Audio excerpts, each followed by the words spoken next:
नमस्कार, अग्निपथ देख रहे हैं आप और मैं हूं आपके साथ राखी। विभिन्न राज्यों में चुनाव को लेकर सियासी सरगर्मी तेज है। चुनाव के नजदीकी समय में दिग्गजों की रैलियां और दौरे जारी हैं और इसी के चलते पीएम मोदी ने असम में एक रैली को संबोधित किया। पीएम ने कहा, असम की धरती से मेरा लगाव, यहाँ के लोगों का प्यार और स्नेह और खासकर असम और पूर्वोत्तर की माताओं और बहनों का अपनापन मुझे लगातार प्रेरित करता है और पूर्वोत्तर के विकास को ताकत देता है। आज एक बार फिर असम के विकास में एक नया अध्याय जुड़ रहा है। अपने उद्बोधन के दौरान पीएम ने कांग्रेस पर भी जमकर हमला बोला। पीएम ने कहा कि कांग्रेस घुसपैठियों को बचा रही है और देशद्रोहियों का समर्थन कर रही है। मोदी ने एसआईआर के मुद्दे पर भी कांग्रेस को घेरा। मोदी ने कहा कि चुनाव आयोग ने यह सुनिश्चित करने के लिए एसआईआर शुरू किया है कि घुसपैठियों को चुनावी प्रक्रिया से बाहर रखा जाए, लेकिन देशद्रोही उन्हें बचाने की कोशिश कर रहे हैं। पूर्वोत्तर का विकास कांग्रेस के एजेंडे में कभी था ही नहीं। उन्होंने जनता से बीजेपी को समर्थन देने की अपील की है। कुल मिलाकर देखिए, चुनाव है और विभिन्न राज्यों में जो चुनाव होने हैं उसके बाद पक्ष और विपक्ष जो है उनमें तकरार तेज हो गई है। इसी पर आज हम चर्चा भी करेंगे। उससे पहले सुनाते हैं किसने क्या कुछ कहा। ये कांग्रेस अब भी देश विरोधी सोच को आगे बढ़ा रही है।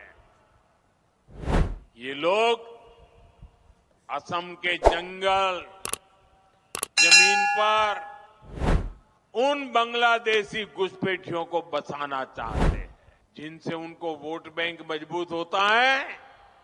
आप बर्बाद हो जाए, उनको इनकी परवाह नहीं है। उनको अपनी वोट बैंक मजबूत करनी है।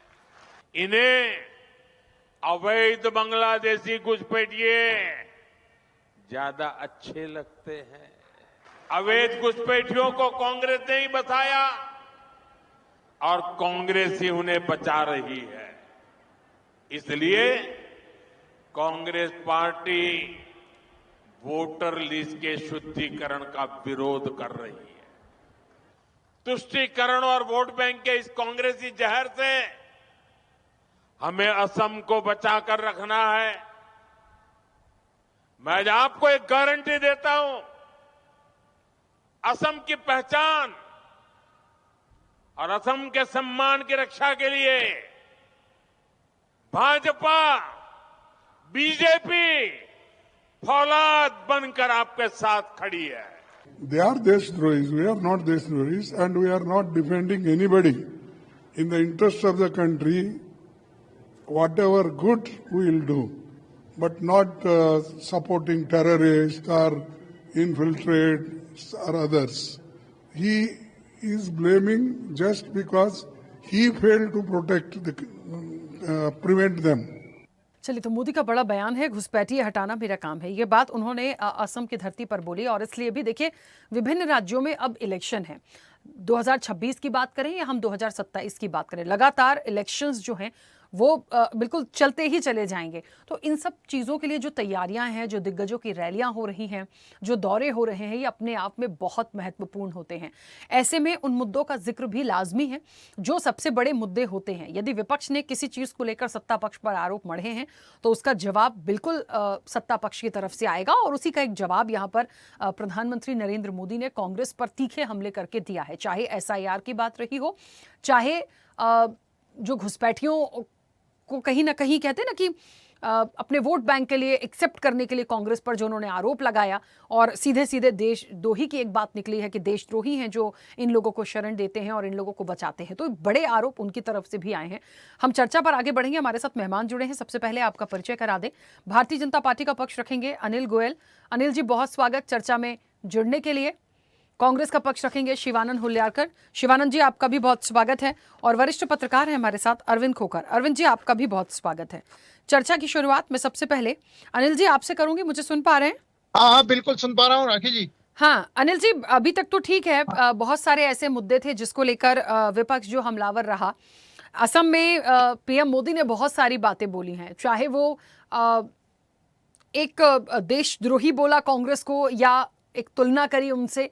एक तो ये बात हो गई, वो भी एसआईआर के परिप्रेक्ष्य में तमाम बातें उन्होंने बोली हैं। दूसरी चीज़ ये भी देखनी पड़ेगी कि कभी पूर्वोत्तर का जो विकास है वो कांग्रेस के एजेंडे में रहा नहीं, इस तरह की बातें भी आई हैं। कुल मिलाकर ठीक है, बहुत सारी ऐसी बातें थी जो उन्होंने रखी है, लेकिन मायने इसके क्या हैं? जैसे मान लीजिए एसआईआर को लेके या तमाम चीजों को लेकर विपक्ष हमलावर था, उनको शुरू से इस पर आपत्ति थी। लेकिन क्या भारतीय जनता पार्टी ऐसे कोई प्रमाण देगी कि पूर्वोत्तर का विकास इनके एजेंडे में नहीं था, या फिर ये देशद्रोही हैं, घुसपैठियों को शरण देते हैं वोट बैंक के लिए? मैं ये बात इसलिए कर रही हूं क्योंकि फिर वही बात असम जाने के बाद पीएम मोदी की तरफ से काउंटर में आ गई। राखी जी, देखो बड़ा स्पष्ट है कि जो देश के हित में नहीं सोचता वो देशद्रोही के ही बराबर है। पहली बात तो ये है। दूसरी बात, एसआईआर का जो मुद्दा है, हम हिंदुस्तान का जो मूल निवासी है उसका वोट नहीं कटना चाहिए, उसका वोट पड़ना चाहिए। और जो घुसपैठी हैं, जो विदेशी लोग हैं, जो उनके वोट बने वो कटने चाहिए। इसमें अंदर गलत क्या है? क्यों विपक्ष इस बात को मुद्दा बना रहा है?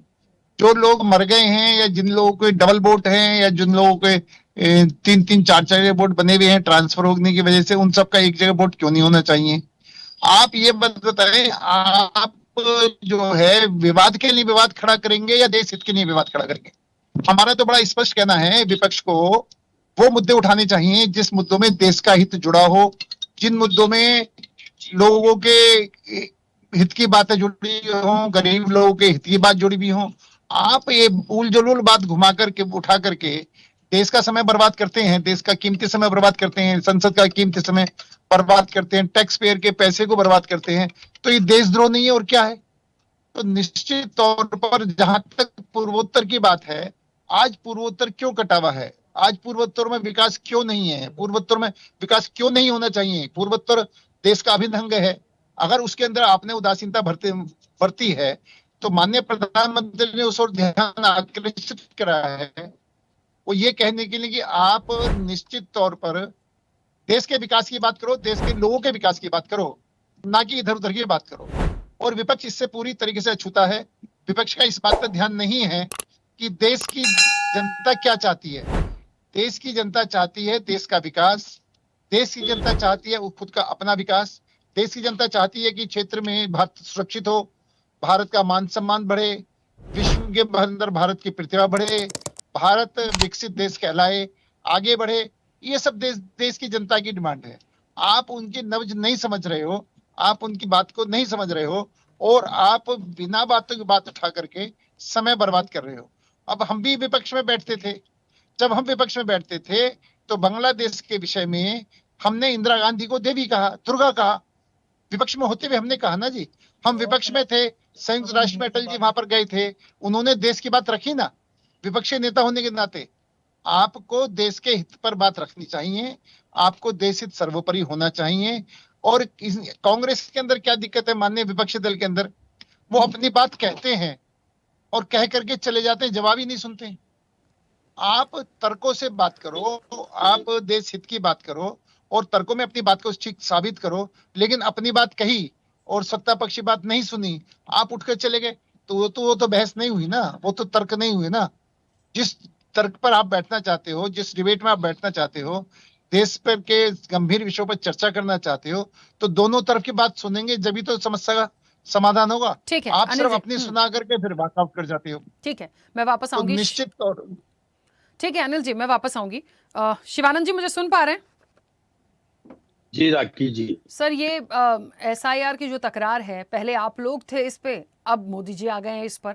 वो क्योंकि काउंटर कर रहे हैं, तब तो बहुत सारी चीजें थी, नहीं आ रही थी, लेकिन अब इस चीज को बिल्कुल लिया जा रहा है। देखिए, इलेक्शन है, ये मुद्दा ऐसे ही चलता जाएगा, और आप लोगों को तो सीधे सीधे घुसपैठिए बोल दिया। वोट बैंक के लिए आप उनको शरण देते आए हैं, तो उनको बाहर करने की जिम्मेदारी मोदी जी कह रहे हैं उनकी है। राखी जी, आवाज नहीं आ रहे हैं? मेरी आवाज नहीं पहुंच रही है शिवानंद जी? हेलो, हाँ अभी अभी आ रहे हैं, अभी आ रही है। शिवानंद जी, मैं ये बोल रही हूँ, पहले एसआईआर को लेके विपक्ष बहुत हमलावर था, लगातार है, ये एक बड़ा मुद्दा हमेशा रहा है, शायद आने वाले जो इलेक्शंस है उसमें भी रहेगा। लेकिन एक चीज हमें देखनी पड़ेगी, इसका काउंटर पीएम मोदी अब कर रहे हैं, और इस तरीके से कर रहे हैं कि आप लोग अपने वोट बैंक के लिए शुरू से घुसपैठियों को शरण देते आए, तो उन्हें बाहर करने की जिम्मेदारी इनकी है, और शायद इसीलिए ये एक देशद्रोही आप लोगों को कह रहे हैं। राखी जी, गुड इवनिंग। पूरा पैनलिस्ट को नमस्कार। देखिए, देश के प्रधानमंत्री नरेंद्र मोदी जी 11 साल सत्ते पे है। सब अली बाबा चालीस चोर पार्टी है। चौकीदार का ड्यूटी क्या है? ये नरेश गोयल जी को थोड़ा ज्ञान कम है।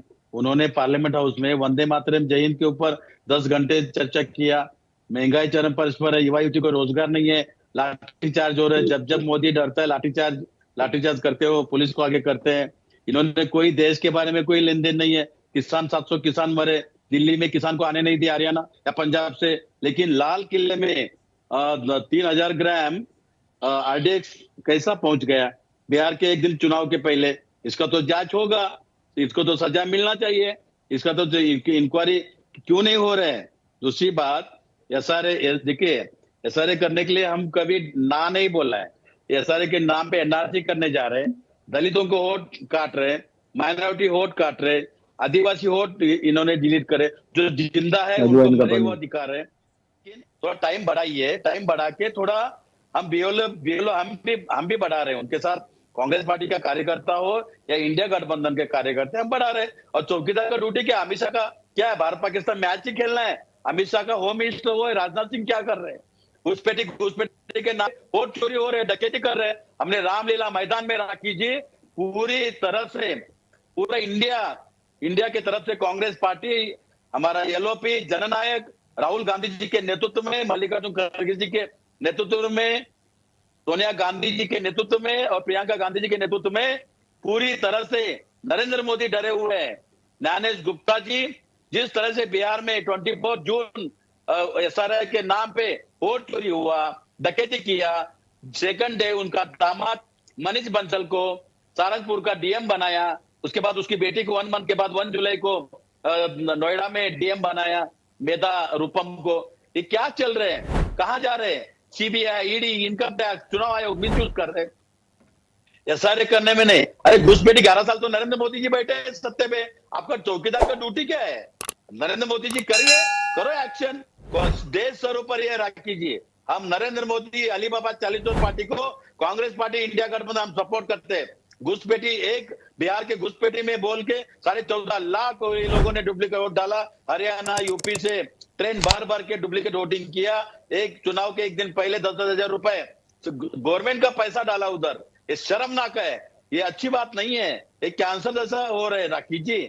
मीडिया मैनेज करना, मीडिया को ब्लैकमेलिंग करना, सीबीआई, ईडी, इनकम ठीक है शिवानंद जी, चुनाव आयोग, इस तरह से हो रहा है। लेकिन मेरा हाथ जोड़ के रिक्वेस्ट है, हिंदू मुस्लिम करना बंद कीजिए।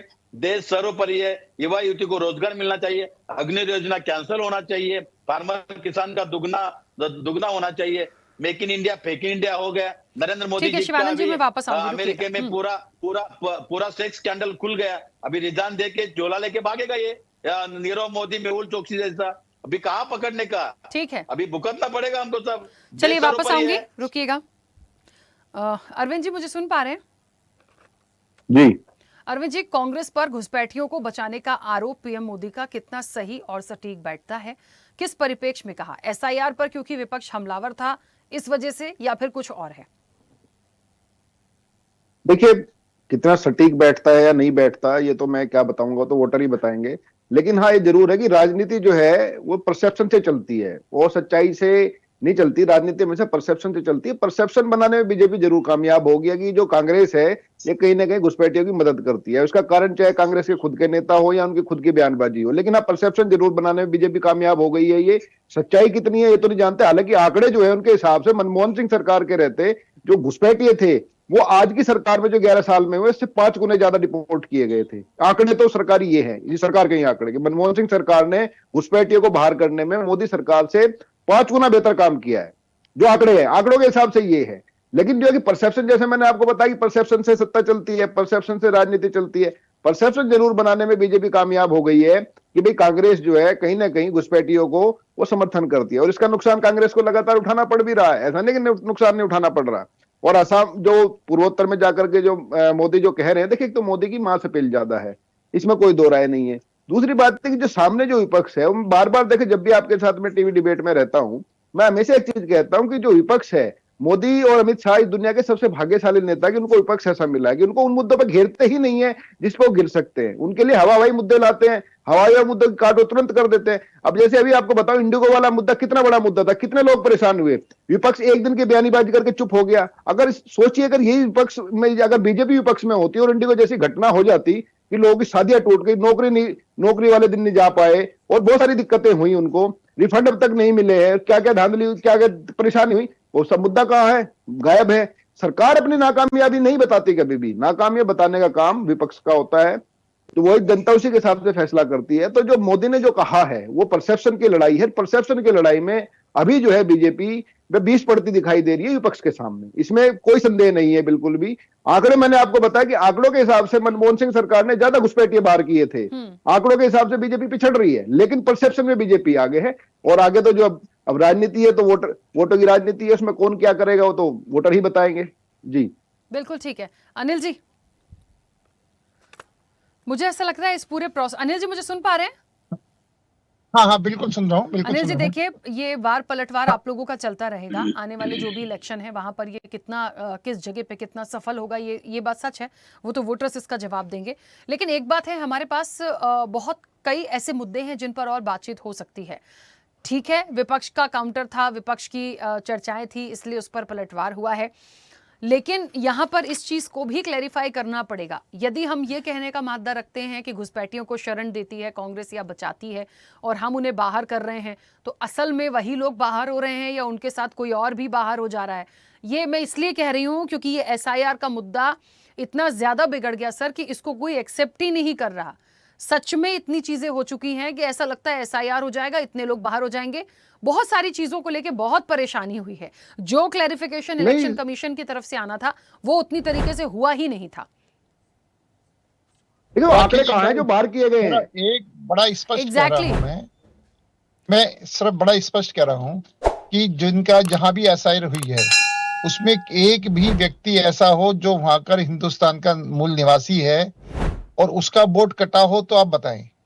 नहीं अनिल जी, मेरी बात को सुनिएगा। मैं ये कह रही हूँ, मेरी बात सुनिए। जो मूल प्रश्न है, अभी अरविंद जी भी कह रहे थे, मान लीजिए 14 लाख हटा दिए, 15 लाख हटा दिए, अब उन 14-15 लाख में से ये तो आप सामने ला सकते हैं ना कि भाई इतने मृत थे, इतने चले गए, कहाँ चले, मतलब क्लियरिटी होना जरूरी है। यदि क्लियरिटी होती परेशानी नहीं होती, और इसीलिए इलेक्शन कमीशन डे 1 से इन प्रॉब्लम्स में घिरा हुआ है।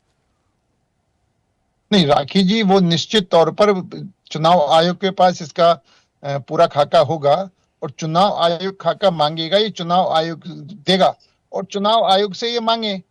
ये बीजेपी का रिकॉर्ड नहीं है, चुनाव आयोग को रिकॉर्ड है, चुनाव आयोग से मांगे, चुनाव आयोग देगा कि इसमें से कितनी महिलाओं के वोट कटे हैं, कितने पुरुषों के वोट कटे हैं, तो वो सब उनको देगा। अभी मेरे भाई कह रहे थे कि आप चुनाव आयोग को जवाब दोगे, आप हमसे प्रश्न पूछोगे तो जो हम उसमें से ठीक समझेंगे वो जवाब देंगे। तो इसलिए मेरा बड़ा ये है कि जो आरोप लगा रहे हैं इसके अंदर, हाँ अगर जिनके नाम कटे हैं वो कोई आदमी कहता है कि मेरा नाम था, मैं जेन्युइन आदमी हूं, मेरा नाम कट गया, तो चुनाव आयोग कटघरे में खड़ा होता है। स्वाभाविक बात है कि अगर वो मर गए हैं या विदेशी हैं या उनके नाम वहां से कट गए हैं या उनके 4 जगह वोट बने हुए हैं, किसी एक जगह वोट रहकर बाकी 3 जगह उनके वोट कट गए, तो इसमें गलत क्या है? आप तथ्यों के आधार पर माननीय विपक्ष, जो अभी मेरे वरिष्ठ पत्रकार जी कह रहे थे, मैं उनके बात से सहमत हूं। माननीय विपक्ष जो है मुद्दों की बात करे, माननीय विपक्ष प्रूफ के साथ आए, और अगर प्रूफ के साथ आता है उसके बाद चुनाव आयोग नहीं सुनता तो उसके लिए कोर्ट खुला हुआ है। लेकिन आप उसके अंदर चुनाव आयोग के जवाब बीजेपी से मांगोगे, चुनाव आयोग की बात बीजेपी से करोगे, तो बीजेपी जहां जवाब दे सकती है वो देगी। लेकिन भाई सवाल क्या है, सवाल क्या है, अब देखो भाई डकैतों को डकैती दिखाई देते हैं। आप जो चोर होता है उसको बाकी सब चोर दिखाई देते हैं, जो खुद डकैत होता है उसको बाकी सब डकैत दिखाई देते हैं। इसलिए निश्चित तौर पर ये जो इनकी परिभाषा है, ये परिभाषा इनको लेकर बैठ रही है। आप ये डकैत, चोर, चौकीदार, ये सब बातें आप कह रहे हो, आप तथ्यों पर बात क्यों नहीं कर रहे? आप ये कहो कि यहाँ पर भाई ये यार, मुझे एक बात से समझ नहीं आ रही। जो बात आपको हाँ नहीं राखी जी, मैं ये कंप्लीट थोड़ा जल्दी से कंप्लीट करिए। हाँ मैं राखी जी, मुझे एक बात नहीं, जो बात इनको चुनाव आयोग में कहनी चाहिए, जो बात कोर्ट में कहनी चाहिए, वो बात आप टीवी चैनल में बैठ कर निपटाओगे क्या? ये प्रूफ जाकर क्यों नहीं, जहां प्रूफ देने वहां क्यों नहीं देते हो? आपको किसने रोका प्रूफ देने के लिए? आप इस तरह की बचकाना बात करके, नहीं सर डॉक्टर साहब, आप बचकाना बात करके निश्चित तौर पर जनता को मत नेशनल चैनल पे राखी जी को जनता को भ्रमित, हमारे कांग्रेस पार्टी कार्यकर्ते जनता को भ्रमित करो। डॉक्टर साहब फर्जी हो। डॉक्टर साहब, जनता को भ्रमित मत करो, भ्रमित मत करो। अगर कहीं कोई बात है तो वहां पर आप संबंधित जगह रखो। आप लोग सर फर्जी हो। देखिए, आप मैं यहाँ पर इस सत्य प्रोसेस पर बात पर करो। एक मिनट आप यहाँ पर सत्य पर बात रुकिए। करो। एसआईआर का एक विरोध चेयर पे इसलिए नहीं बैठने का था कि अधिकार नहीं है। मतदाताओं के नाम कट जाएंगे। एसआईआर यदि हो रही है और वाकई में कोई डबल वोटर हैं या कोई मृत हैं, उसके बाद भी लिस्ट में नाम है, तो वो एक छटनी होना अच्छी बात थी। प्रोसेस बहुत अच्छी है, बिल्कुल होना था, ताकि आने वाले समय में हर क्लियरिटी के साथ इलेक्शन हो। लेकिन जो नाम हटे हैं या जो डबल वोटर्स थे उनके नाम हटे हैं, उनका नाम कटा है, वो जो डेटा है वो सामने आता तो शायद ये मुद्दा उस वक्त पे खत्म हो जाता। लेकिन ये मुद्दा इतना आगे बढ़ गया क्योंकि डेटा मिला ही नहीं। अब बात इलेक्शन कमीशन की, तो इलेक्शन कमीशन क्यों नहीं, उनको छुपा के आप करेंगे क्या? मुझे तो ये समझ में नहीं आता सर। जो मृत हैं, 10 लाख मृत हैं तो मृत हैं, को वो जिंदा होके थोड़ी आ जाएंगे, और आएंगे तो फिर देखी जाएगी। तो ये सारी चीजें यदि क्लियर होती तो कोई ऐसी परेशानी होती ही नहीं। दूसरी चीज ये भी एक बहुत बड़ी है कि देखिए, क्लियरिटी से चलेंगे, मुद्दों पर चलेंगे, बहुत अच्छा होगा। आने वाले समय में चुनाव है। एक बात तो वैसे ही अरविंद जी ने बोली दी है कि वोटर्स को ही तय करना है कि कौन क्या है, ये समय बताएगा। लेकिन मुझे लगता है इन सब मुद्दों पे ही सिमट के रह जाएंगे, तो उन मुद्दों पर बात कब होगी? जैसे मान लीजिए आने वाले समय में जो भी इलेक्शन है, वहां के मुद्दों पर कौन बात करेगा? ये बड़ा महत्वपूर्ण पहलू है। शिवानंद जी, समय की सीमा थोड़ा जल्दी से बोलिएगा। देखिए, ये जो बीजेपी नेता नरेश जी और अरविंद जी, जिस तरह से अरविंद जी बीजेपी के एजेंट बन के बात कर रहे हैं, कांग्रेस के बारे में, इंडिया गठबंधन के बारे में, अपोजिशन के बारे में, अरविंद जी आपकी वजह से बीजेपी दिख रहे हैं, आपको पापों के लिए बीजेपी दिख रहे हैं। बीजेपी नरेंद्र मोदी जी को फॉर्म भी भरने नहीं आता, क्यों चुनाव शिवानंद जी, ऐसा ग्राम क्यों? पंचायत चुनाव भी नहीं जीत सकता। शिवानंद जी, उन्होंने तो एक अरे सुझाव अरे दिया। महाराष्ट्र में देखिए देखिए, इधर सुनिए राकेश जी, सही महाराष्ट्र में बात अभी को चुनाव सुन हुआ, नहीं सकते। पंचायत समिति, जिला कांग्रेस में परिषद यही का कमी है, सही एक बात वोटर को नहीं को सुन 10-10 सकते। हजार रुपए दिया राकेश जी। उन्हें सिर्फ शर्म की अपनी बात बात है। अच्छी ये लगती क्या है। चल रहा है? इस तो तरह से चाहे चुनाव पक्ष होता है हो, राकेश जी, चाहे निष्पक्षपाती सत्ताधारी नहीं पक्ष होगा। हो चुनाव आयोग और आग बंद चुनावी करके पत्रकार जैसे हों, 3 मंकी होता है ना, तो पूरी बात वैसा को हुआ है। सुनने में विश्वास ही चुनाव नहीं आयोग रखते। ज्ञानेश कुमार गुप्ता, संधू जी, जोशी जी, ज्ञानेश कुमार गुप्ता ऐसा है और संधू जी ऐसा है और जोशी जी ऐसा है, इसलिए नरेश जी का और अरविंद जी का आवाज ज्यादा बढ़ गया है। कोई बात नहीं, अमेरिका फाइल खुल गया है, मोदी साहब झोला लेके जाएंगे। दूसरी बात राकेश जी, एसआरए के नाम पे हम एसआरए करने के लिए कभी भी डरने वाले नहीं है, हमेशा हम रिस्पेक्ट करते हैं। नरेंद्र मोदी मेरे भी प्राइम मिनिस्टर है, 140 करोड़ जनते का है। चौकीदार का ड्यूटी क्या है? घुसपैठी के नाम पे बिहार में कितना, मैं बीजेपी प्रवक्ता, बीजेपी नेता को और अरविंद सर को पूछना चाहता हूं, बिहार में घुसपैठी कितना पकड़ा गया और कितना आप लोगों ने एक्शन लिया, बताओ। मेरे पास आज सब कुछ है, पेपर। ठीक है शिवानंद जी, क्योंकि समय की सीमा है। अरविंद जी, बहुत जल्दी से अपनी बात रखिएगा। और देखिए, शिवानंद जी ये बिल्कुल सही कह रहे हैं कि जो है नरेंद्र मोदी, वो मेरी वजह से ज्यादा दिखते हैं। देखिए, वो मैंने राहुल गांधी से कहा था छोड़ करके जर्मनी घूमने चले जाओ। अब राहुल गांधी जी चले गए मेरी बात मान के, तो अब मोदी ज्यादा दिखेंगे ही। अब मैंने राहुल गांधी से कहा कि भाई जाकर के वहां जोर शोर से मिलो, तो अब वो दिखेंगे, स्वाभाविक है। मैंने कांग्रेस से कहा था कि भाई जो एसआईआर वाला मुद्दा है, वोट चोर वो करो, उसकी वजह से तो वो दिखेंगे ही। और बाकी इसमें तो कोई दो राय है ही नहीं कि भाई देखो, संसद से छोड़ के आप जाओगे जर्मनी घूमने, वहां जाकर करोगे और ऐसे ऐसे नेताओं को अपने पास रखोगे कि जो वोट खराब करते हैं और उसमें जो है ना फिर घमंड भी नहीं करते, तो उसमें दिखेंगे। शिवानंद जी की बात बिल्कुल सही है। चलिए ठीक है, इन सबका जवाब कौन घुसपैठिया है, कौन शरण दे रहा है, कौन नहीं दे रहा है, कौन क्लियर आउट नहीं कर रहा है, सबका जवाब जनता देगी। फिलहाल तो क्योंकि एक काउंटर था, तो वो मोदी जी ने बहुत असम में जाकर किया है। क्योंकि समय की सीमा है, मुझे चर्चा को रोकना पड़ेगा। आप सभी का बहुत शुक्रिया इस चर्चा में जुड़ने के लिए। देखिए, हर बात का एक जवाब हाजिर होता है दिग्गजों के पास, लेकिन ये समझना पड़ेगा कि मोदी जी यदि कह रहे हैं कि घुसपैठी हटाना मेरा काम है, यानी उन लोगों को हटाना जो घुसपैठ करके यहाँ आ गए हैं, अब वो इस एसआईआर प्रक्रिया के तहत बाहर हो जाएंगे। लेकिन एक जो प्रश्न फिर खड़ा हो जाता है आकर के कि जिनको हटाया उनका डेटा कहाँ? देखिए, क्यों ऐसी मुद्दों को छोड़ देते हैं, क्यों उस पॉइंट को छोड़ देते हैं जहां पर एक मुद्दा फिर खड़ा हो जाता है? तो क्लैरिफिकेशन बहुत ज़रूरी है, होगा या नहीं होगा। लेकिन कुल मिलाकर ये प्रक्रिया तो बहुत प्रोसेस में आई थी और ये उसका हिस्सा ही है। अब ये कितने घुसपैठिए अलग होंगे, नहीं होंगे, ये आने वाला समय बताएगा। चर्चा में इतना ही। बने रहिए स्वदेश न्यूज़ के साथ। सबसे पहले देश। ऐसे ही वीडियोस के लिए लाइक करें, शेयर करें, फॉलो करें। YouTube पर जाकर सब्सक्राइब कर बेल आइकन दबाना ना भूलें और ताजा अपडेट्स के लिए swedeshlive.com पर जरूर जाएं।